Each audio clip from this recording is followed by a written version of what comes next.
DLC. All right. I know that was a lot. We're not done yet because Christian checked out the Apple Vision Pro. So let's hear about that. Virtual reality. VR. Virtual reality. Just VR. Christian Spicer, I talked at length about the Apple Vision Pro last week, but you finally got your appointment. Vic, have you any interest in Apple Vision Pro? Have you seen anyone that used it? Have you talked to anyone? Have you been to a store? What's your current status? I have seen kind of bits and pieces of it. I think I'm still like, I'm still a VR skeptic, and I hate to say that. I still feel like there's not been that thing that has grabbed me with it. There's not been that thing that has encouraged me to go out and buy increasingly expensive headsets. And I don't know. And I think it's just, I don't like the idea of like being so insular almost, which is, That's fair. I think that's fair. Which is weird. Like I'm always interested in seeing how the stuff like goes and what the new inventions are, and I'm excited to see what Christian's kind of thoughts are. But yeah, I'm maybe this will be the thing that grabs me. I don't know. Well, the price point certainly wouldn't grab you, but Okay, yeah. Christian, you went in and had a demo in store, which anybody can do. You can sign up and get a time, and you can come down. And there's no expectation that you're going to buy one, right? You're just testing it out, right? So, what was your experience doing that? Couple of caveats. One, I don't own a Quest 3. I have borrowed one. I've had extensive face-on time with it. I own a lot of Apple products is the other caveat. I am definitely in that ecosystem. A phone, watch, my laptop, iPad. We are in that Apple ecosystem. Jeff, I don't think you did this thing. I think you did it a little dirty last week. I don't think you sang. I wasn't enthusiastic enough. I don't think you were. So I am. The other caveat you already mentioned, and this is the only time I'm going to mention it. It's expensive. It's $3,500 in the U.S.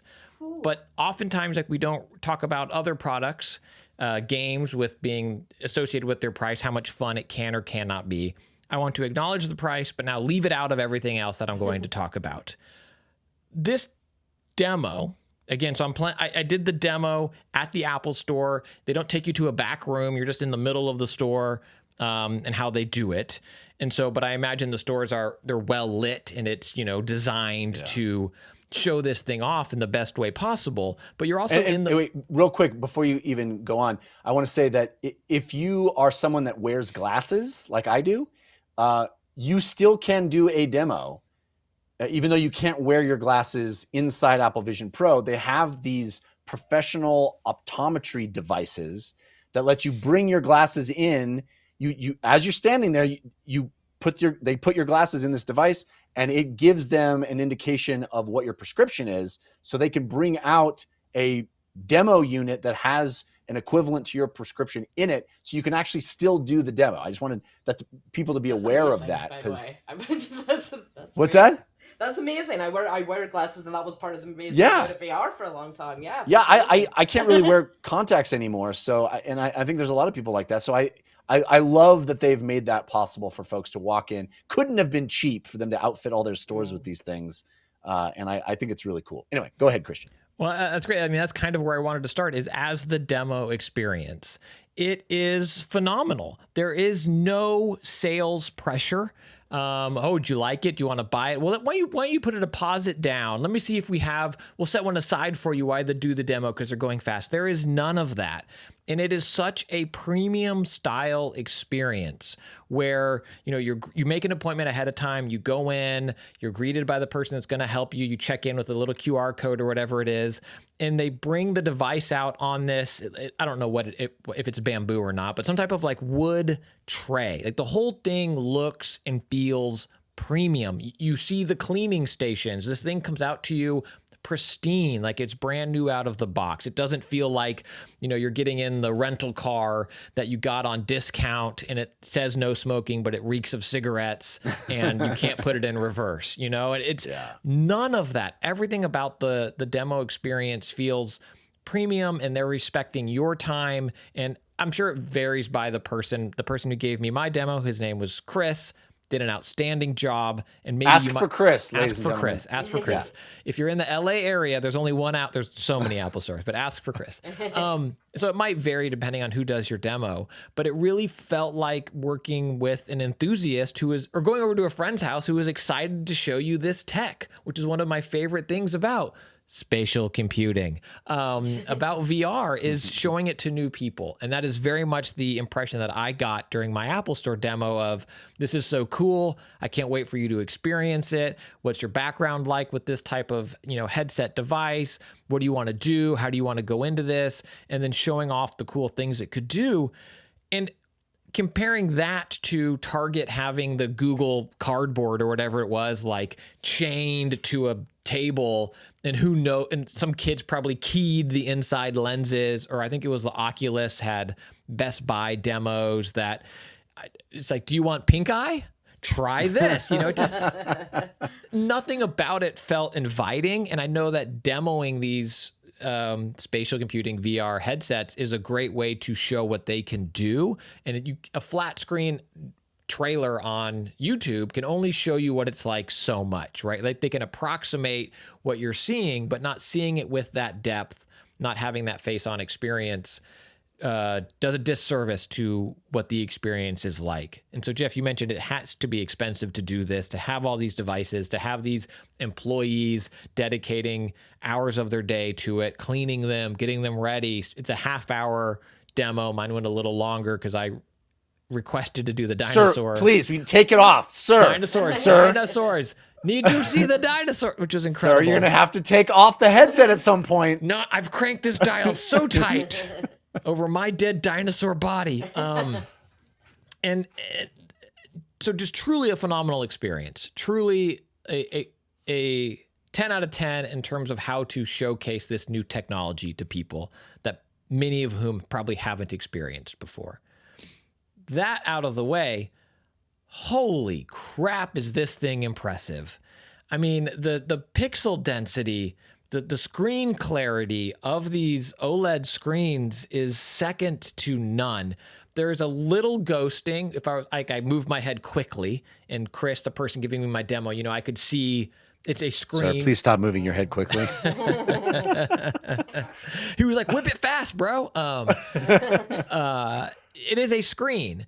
But what I think is so incredible about the quality of the screen is that there are times when you forget it's a screen, and no other screen have I ever looked through or at and thought, that might be real life.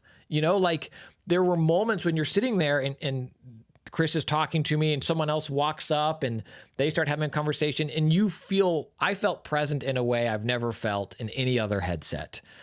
And then the applications themselves, I watched more than they wanted me to, of Avatar 2 in 3D.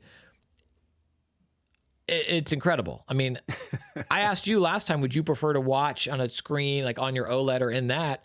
And I watch a lot of media by myself because my family's like, why do you like that, you nerd? And then they shove me into a locker and, stick my head in a toilet. I watch TV late at night. And I think I would probably choose to watch stuff on a Vision Pro over sitting at my computer or on an iPad or sitting at my TV. The clarity of the screen and that experience of having this thing all around you was absolutely phenomenal. And I think certainly 3D content is it's the way to watch it. I think I said on this show, I certainly said on the Filmcast, but it's better than going to the movies. It's better for a 3D experience. I think a 2D experience, you can argue, being inside the headset might be fatiguing or isolating, as Vic was saying. So you could argue the 2D experience. But the other thing that I tried since the last time we spoke, Christian, is they have an IMAX app.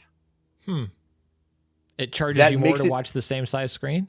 No, but it creates the experience of looking at an IMAX size screen in that IMAX aspect ratio.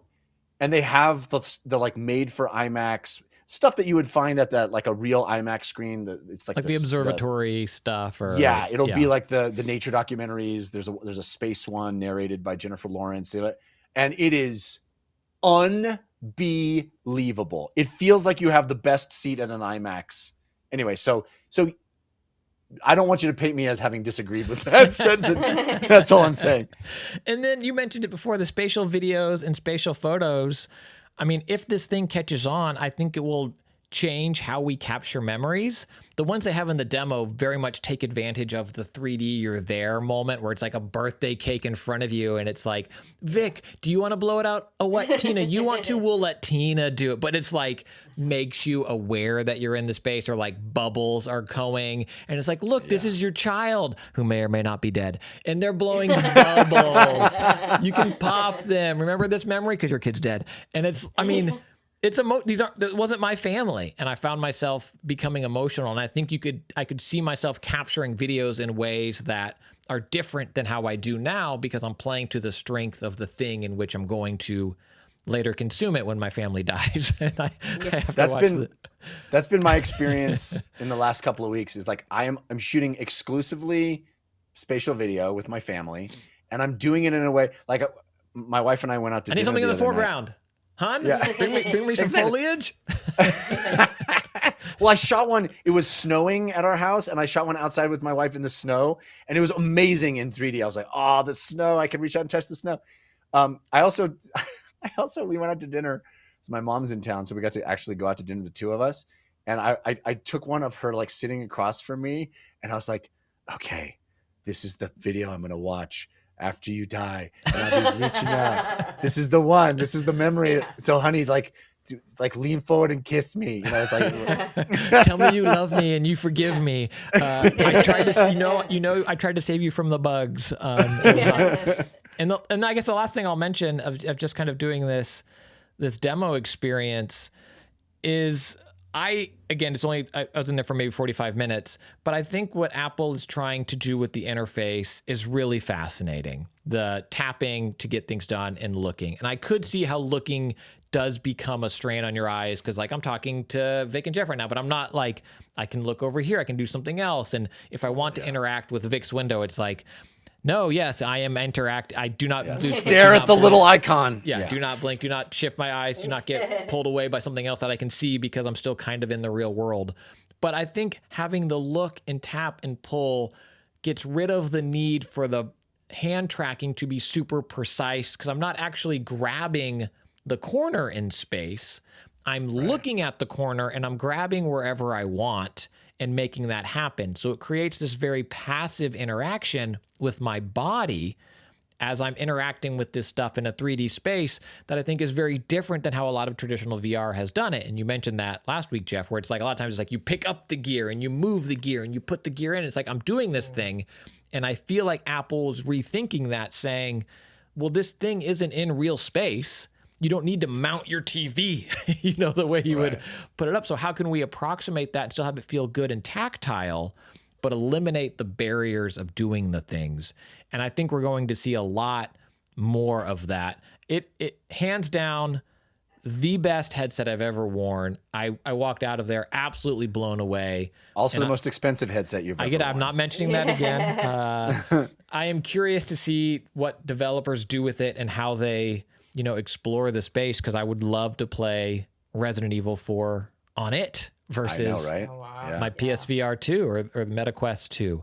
I was shocked at how blown away I was. It's the biggest bummer, especially. I know you said you mentioned that you did the dinosaur encounter experience, which I think is the thing that most hints at the promise of what a video game experience could be on the thing. Because in the experience, like literally a dinosaur like walks into your world. Butterfly lands on your finger. And it's photorealistic, and it's like, oh yeah, okay, I want games on this thing. And it's a big bummer that they don't have any games on the thing at the moment. But I'm really glad you came away. Are you trying to lobby your family to loosen up some purse strings? My family? You mean me, Christian Kanata? Am I trying to ask my family? Yeah, he doesn't need a family. He's got his That's right, virtual family. Yeah, I have videos of your wife leaning forward and telling me that she loves me, Jeff. I don't know what you mean. P.S. I'm in your house right now, buddy. I am in your house right now. She just says I love you. She doesn't say my name, so it really would work for anybody. You can get the full audio version of this show by subscribing to the RSS feed, which you can find at dlcpod.com. And you can support the show on Patreon at patreon.com/DLCpod, where you will get ad-free versions of the show, video versions of the show on demand, and a whole bunch of extra content, like Wednesday's show, paid DLC, including spoiler chats, so much more. That's patreon.com/DLCpod.